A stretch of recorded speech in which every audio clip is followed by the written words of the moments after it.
Greetings, this is Griff Ruby with a Nostalgic Catholic with another Asimov short story called The Perfect Fit.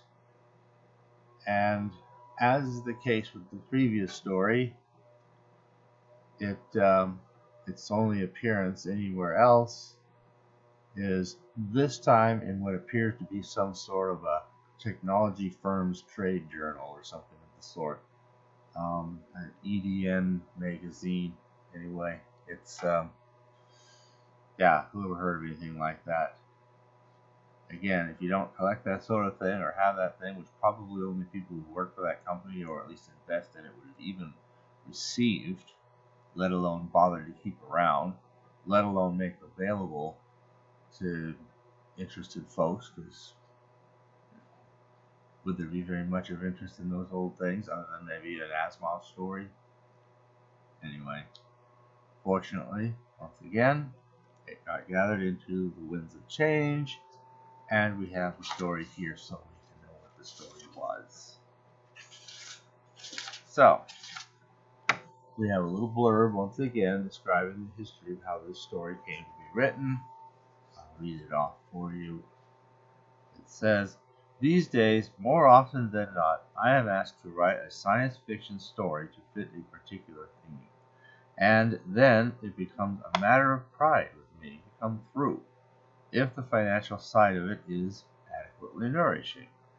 In this particular case, a publication devoted to computer technology said they wanted 2,500 words, or at the word rate I suggested, that was the number of words they could budget, about a future society in which the inability to make use of computer technology was the equivalent to illiteracy in an earlier society.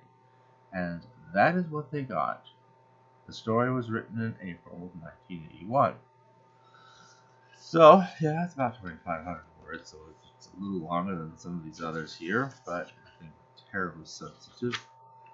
And you've got this person kind of going along through life, kind of having to ask people to help him do every little thing. You go in a cafeteria, everything's all you push a computer button somewhere. This guy can't do it. He's got to have somebody else do it for him. And he's got to go through life that way. Turns out the whole thing is some kind of a punishment. Apparently, he found his way onto a computer at one point and tried to hack into stuff and cause some sort of mischief.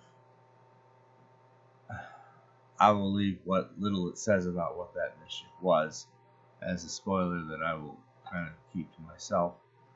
You'll just have to read the story, which, as I said, is in the winds of change. So it's once you've got that book, you've got a lot of good short stories.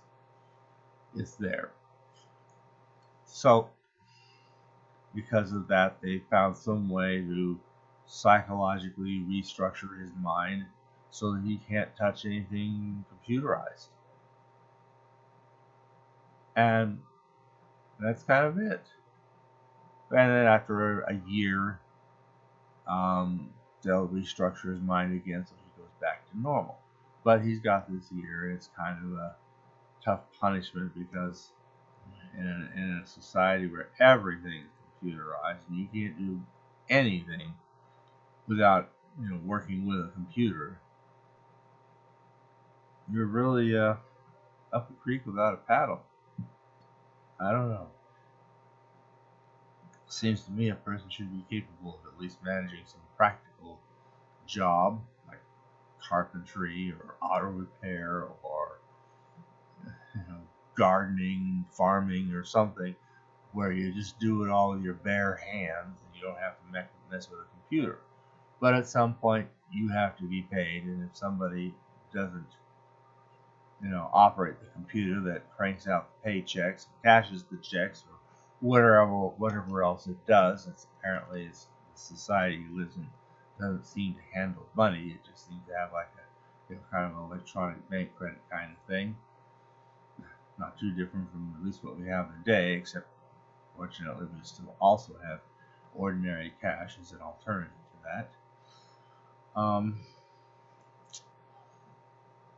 It's a punishment.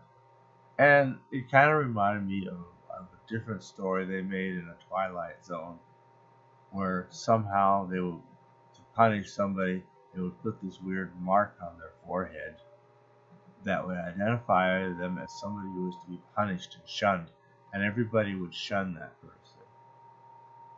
And that's your punishment for however long, because you did a crime against humanity. Humanity will now turn its back on you until after whatever a period of time for your sentence of this thing, they will remove this weird mark from your forehead. You go back to normal like it never was, and you can re-enter society.